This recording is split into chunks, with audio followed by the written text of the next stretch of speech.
it going, everyone? Tim here, Tier Day Adventures. Hope everyone's having a Merry Christmas and Happy Holidays, or wherever you're at, whatever you're celebrating. I hope it is great and everyone is enjoying the time.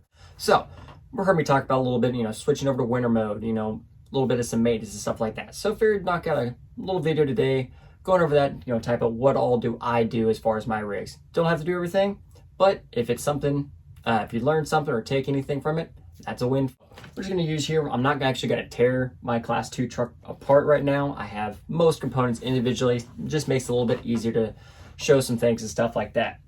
So getting started, it's winter mode. You're either, maybe doing some new builds, finishing up some builds, or your rigs that you already have up and running. Maybe it's winter time, maybe it's time to do a little maintenance, a little bit of attention, even if it's just everything's working fine, but it's just preventative. Same thing as one-to-one vehicles. A little preventative maintenance can go a long way. Maybe during teardown and stuff like that, you see something like, oh wow, something is actually broken or damaged. A bearing is a little noisy or it's a little stiff. A gear has a chip in it. Stuff like that that you might not hear on a daily basis, but when you have it tore apart and have your eyes on it, you can see that. So first things first, what all do I do? So I take each one of my trucks. I have my little notepad here. I get it on the stand, I power everything up. I go through, I check everything. Just listen. Listen at the front axle, listen at the rear axle, transmission, drive shafts. I work by winch. Just check the overall functionality of the truck. Make sure everything is working as it should be. Maybe you're sitting there listening, you're like, man, that rear diff sounds a little clicky. Might have a broken gear in there, so I'll write that down. Or the transmission. Transmission sounds good. Just to check for overall stuff. My shocks. Check your shocks, make sure everything moves as it should be. Are they showing any signs of leaking, stuff like that? And we'll touch on that just a little bit more. Then we start, disassembly and stuff like that. So what's some things that'll help? Organization is big, especially when you're taking it apart. It may be, if you're doing it all right, then it might not be a big deal. But if something happens and, it may take you have to walk away from it to come back to it. So even simple, like a little Plano tackle box container with the different slots. When you're taking stuff apart, you can take those bolts and put them in each section in their own little area. So okay, this little spot was for the front diff, this little spot was for the rear diff, this was for the transmission, these were for my shocks, stuff like that. A couple other things to help, a little magnetic bolt goes a long way, or a magnetic pad, something like that, where when you're working, you can set everything down, set them right there, and they're not going to go anywhere. And even just a regular work mat helps out a lot too, because the materials most of the work mats are made out of, when you drop a bolt or a screw, they just simply land. They don't bounce all over the place and run away under a table like a 10mm socket would. So a couple of things, you don't necessarily have to have them, but they do make life a little bit easier, and they're relatively cheap. You can get magnetic bowls, stuff like that from Harbor Freight for not that much at all. And obviously a good set of variety of tools, pliers, hex bits, stuff like that. Anything that you need to take your vehicle apart, obviously you will need that. And like I said, an RC stand isn't necessarily something you have to have.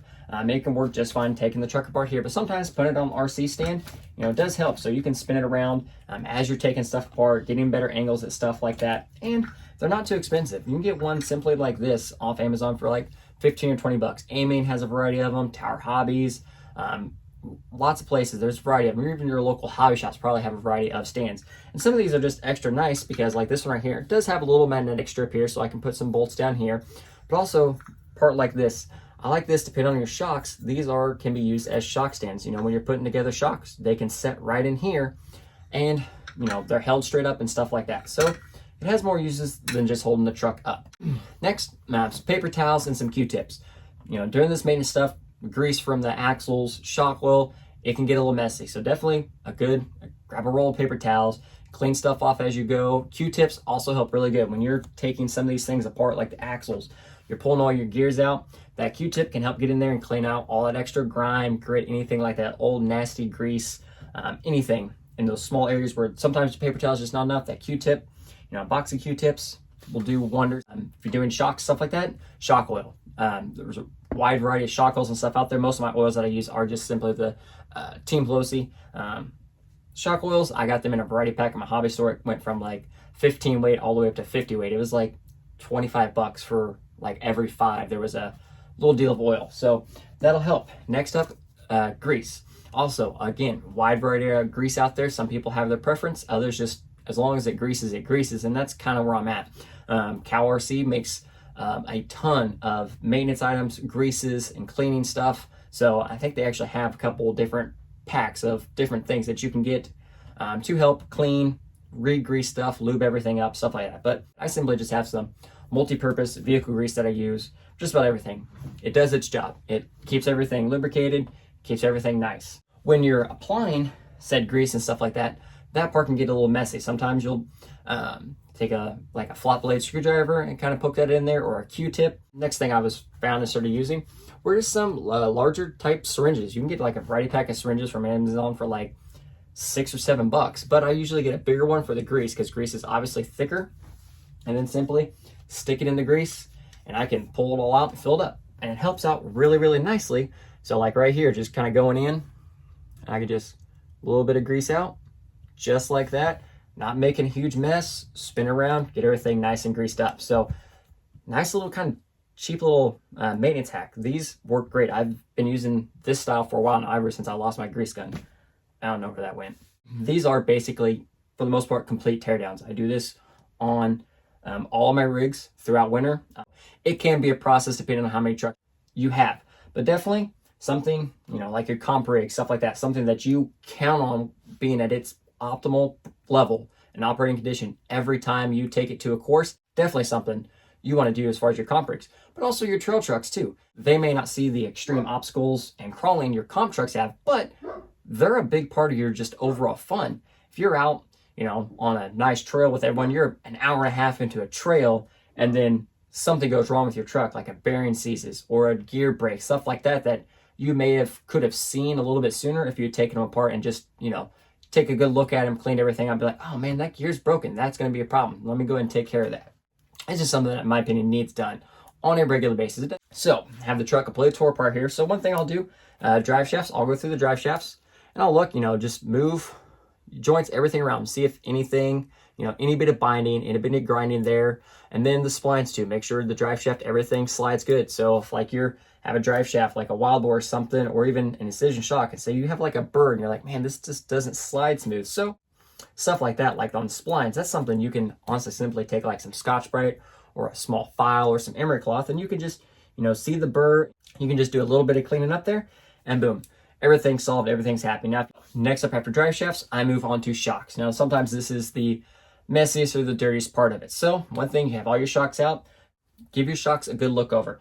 See how the movement is, see if you can see any bent shafts, anything sticking. So if anything sticks like that, you're probably looking at a bent shaft. Something inside maybe is prohibiting the function of the shock. And also, make sure they're not leaking. If they're showing any signs of leaking, stuff like that. Now, most shocks, again, this is dependent on what you run. Like the 2660s, DraftTech shocks, In the Works shocks, others, they have rebuild kits available for the shocks that'll come with all the O-rings, snap rings, new bladders, and stuff like that. So if your shocks are showing signs of leaking, or honestly, it's just smart to do it anyway. If you're going to have the shocks apart, get you a few rebuild kits, enough to accommodate for how many trucks or how many shocks you're rebuilding, and go ahead and replace all those O-rings. Make sure everything's good, make sure everything still seals good, and drain all the oil out of the shock. Let them set upside down, let them fully drain out, get your Q-tip in there, wipe all that stuff out, and then start reassembling your shock, make sure everything's good, lube there, and fill it with your oil and bleed it however you feel is best and most appropriate. But also while you're out there, again, just look at the shock, take a look at the shock ends, make sure the ball, pivot ball, everything spins freely and stuff like that, and go from there. And I said, bent shaft or some leaking and stuff like that, rebuild kits, new shafts, you're going to have a part, might as well go ahead and grab those pieces and get everything taken care of while you're already at it and the truck is currently down. So moving on from shocks, then I take a look at the transmission and both the axles. So one thing when it comes to axles and transmissions, they both have gears and bearings in them. So one thing you can do if you want to, if it's in the budget or something like that, if you want to go ahead and get bearing kits for the axle or transmission specific stuff like that, you can. Or you can even get just a variety of different bearing sizes. They are available out there from a variety of people, or even the manufacturer, Vanquish or Axial, whatever. They'll have bearing kits available for your components. So at least I always recommend at least having a general standard set of bearings available. And this is again where organization comes into play. So when you're taking these apart, like the 3-gear, it's a pretty simple transmission. When you start getting into like the VFD or like the T210 transmission here from Team Garage Check. You know, they're bigger transmissions. They have a little more going on inside them and stuff like that. So organization is key, making sure when you put a bolt out, that's the bolt you put back in there. So simply, you're just going to start taking everything apart, you know, taking all the bolts out, splitting the cases, pulling all the gears out themselves. So then I take all the gears, get my paper towels, gloves on if you want to, clean all the gears, everything off, set them down. Then the case, go ahead, clean out the case, Q-tip, paper towels, whatever works best for you. Maybe even a little brake clean if you need to. Clean all that out, and then go back through, take a look at your gears. Look at each gear individually, looking for any types of chips or any missing teeth, anything like that. Because then, I mean, if you already have, if you've got chip or a broken tooth, no sense in putting it back together with that. You might as well get replacement components, because that will hinder you on down the road and potentially could cause other or even more damage than just that one bearing you would, or gear you would replace right there. So same thing with bearings. And you're checking your gears. Bearings too. Pop your bearings out, take a look at the bearings. You know, take a look at the seals there. You know, see if there's any damage to the seal or if the seal's missing. And then even so, you know, a little bit right there, and just like that, just move the bearing, you know, spin the bearing around. If the bearing should be near silent when you're spinning it right here by hand. So if there's any bit of grinding or it just feels rough, or you have like a hard spot in the bearing, that is a failed bearing and you would need to replace that. You don't want to put it back in at that point. I mean, that bearing could potentially seize up or cause other stuff, or if the seal cause other foreign objects to get inside your transmission or your differential, stuff like that. So if you inspect and say, oh man, this one's a little grindy, set it there, look at, see, okay, I got some extra bearings here. Okay, that one's good. Boom, swap them out. Start your reassembly. You know, anything you need to replace while you're in there, any gears that were damaged, bearings, start putting everything back together. And again, you know, grease. You know, you take the gear, just do a layer, just a nice small little bit of grease, put everything together. You know, give the transmission all that, you know, give it a good spin, make sure to get all that grease moved all around the components, and then you can go in little areas and dab a little bit more. Just keep going. Make sure all the gears get a good coating of grease, and they have, you know, kind of like when you go to the parts store and you're at the counter and most of them have that clear display with the gears that you spin the little knob real fast and all the oils move, and you can kind of see the difference of a thin oil versus a too thick oil and that happy medium. You're looking for that happy medium. You don't want to pack your transmission or your axles with grease. You want to find that happy medium. You don't want to go too light because they can break down faster, but it's that happy medium. Not too much and not too little, but like, you know, just like that gear deal, you're setting the movement and you can see where it's going. Grease is moving, but it's staying in circulation, always moving around, always lubricating certain components. So that's kind of where you're going to be at as far as applying grease. Now, same thing moves when you're done with your transmission on your axles. Take your axles all the way apart, check your bearings, check your gears, depending on if you have straight axles or portal axles. Portal axles, you obviously have a little more components with your portal gears, stuff like that. So, you know, just going through, you know, just checking everything, make sure everything's nice, lubed up, pull your gears out, look for any bit of teeth, anything chipped like this one right here, just spinning it around. I can see I have 2 chips right here in my ring and pinion. So I would mark that down on my little notebook that I need a ring and pinion. If I don't have one, I'll go ahead, do some searching, put the order in. If it's not in the budget, it's going to wait a little bit. This is the time where the truck's down. If you have broken components and it's already tore apart, you might as well fix them right there. Even if it puts the truck down for a week or two, if you're trying to fit in the budget or just parts aren't available right now, it just makes sense. If it's broken, go ahead and take a look at it. Then write it down, put everything back together, put it back in the truck, and then you're out there that very next run and say that this gear decides to finish itself the rest of the way off, and then I'm stuck. Then I have to take it, you know, get it back home, take it all the way back apart, and again, right back to ordering those parts. So if it's already tore apart, I just leave it until you can get new bearings or gears, anything like that replaced. Like I said, the bearings too, like that's up to you. If you want to order bearing sets for your axles or your transmissions ahead of time and just replace bearings right off the bat, I mean, that's perfectly fine too. There's nothing wrong with go ahead and replacing parts. You know, that's that preventative part of it. You know, if you've got a couple seasons through those bearings, probably go ahead and put new bearings in it anyway. But again, that's up to you. That is up to your budget, how you feel like you need to handle things. One other thing I do check, and again, this doesn't apply to every truck, winches. If you do have a winch, especially if it is your comp truck, when I have everything powered up, I spool the winch all the way out. And I go through and I check the line. I just pull it through every little bit. I'm looking for any type of fray, any bit of that, you know, that old weathered look to it. Like, you know, it could be weak right there. and stuff like that. So like this one here, this has a very long winch line in it, and I took about 8 inches off the end of it. It was starting to fray pretty good where it's coming through the fair lead and stuff like that, where that's where it sees, you know, that most action and stuff like that. So I said I took that little bit off there at the front, still got plenty of winch line. So like if I were to go in through and, you know, okay, this entire winch line is pretty bad, go ahead, grab some winch line. I said I got some for a couple of mine here. It's just some winch line from Three Brothers RC. Plenty of places out there that offer winch line, and winch line is not expensive. Again, that's something. Say, you know, you have a full season or 2 seasons in on that winch line. That again might not be a bad idea to just go ahead and replace the whole line, because especially in that comp situation, your winch line, your winch can be a very, very key part of how you do in that course. If you can't get past an obstacle, you have to rely on your winch. So you pulled out and your winch line snaps, you're done right there. If you can't get past that obstacle without your winch and your winch line breaks, you're done right there on that course. You could take the off course repair and try to fix it, get some line out, but it's going to hinder you. And it's going to put you in that kind of mood. In my class 3, I'm going to totally restrain the class 3 because I did break it in the last comp and I took a big section out of it. So it's going to be getting a whole new winch line. Again, winch line's not expensive. There's lots of places out there. Locked Up RC sells winch line by the bulk. It's not very expensive. DSM sells winch line. Reef sells winch. Lots of places sell winch line. So again, lots of options out there. I've even seen people use high strength fishing line. I mean, that line, very, very strong, and it's light and small diameter. So I've even seen people use that, especially on like the smaller micro winches and stuff like that.